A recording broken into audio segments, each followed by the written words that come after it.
মোটামুটি ৬-৭ লাখ টাকার মাল আছে ওর ভিতরে। ২ নম্বরে কোনোটাতে ঢোকান যায় না, ইমেতেও ঢোকান যায় না, মেসেঞ্জারে ঢোকান যায় না, ওরা দুটাই ব্লক করে দিছে। ঈদ আনন্দের পরিবর্তে বিষণ্ণতায় দুশ্চিন্তায় দিন পার করেছেন রাজশাহীর মোহনপুর উপজেলার গোচাহাট গ্রামের আজিবুর রহমান। অনলাইন প্রতারণায় বহুদিনের জমানো টাকা হারিয়ে এখন সর্বশান্ত তিনি।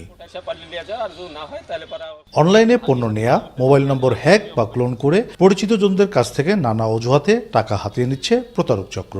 হঠাৎ করে 12টা 24 মিনিটে ইমুতে একটা নক আসে যে আমাদের যে রাজশাহী বিএনপি জেলা আহ্বায়ক আবু সাইদ চাঁদের পিএস যে জালাল ভাই, ওনার নাম্বারের ইমুর আইডি থেকে আসছে যে একটা উপকার করা যাবে। আমি বললাম হঠাৎ করে কি, তো বলতেছে 5,000 টাকা লাগবে।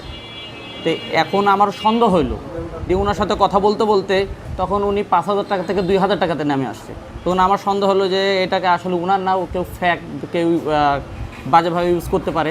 ওনাকে কল দিয়ে জানা যায় যে ওটা যে ফ্যাক, ওটি হ্যাক হয়েছে, অন্যজনের অনলাইনে প্রতারণা করতেছে। আইন শৃঙ্খলা রক্ষাকারী বাহিনী বলছে, এসব ঘটনায় ভুক্তভোগীরা মামলা না করে শুধু সাধারণ ডায়েরি করাই অপরাধীদের শাস্তি নিশ্চিত করা যাচ্ছে না। এটার বিষয়ে আমরা যখনই সিভিল পার্সন যারা আছেন, যারা আমাদের কাছে সেবা গ্রহীতা, তাদেরকেও আমরা বোঝাই যে আপনারা এই ধরনের বিষয়গুলোতে যে সাইবার অধ্যাদেশ আছে সেটা, অথবা আপনারা প্রতারণার যে মামলা আছে, এই ধরনের কার্যক্রম করলে পুলিশের পক্ষে আসামিকে ধরতে সুবিধা হয়।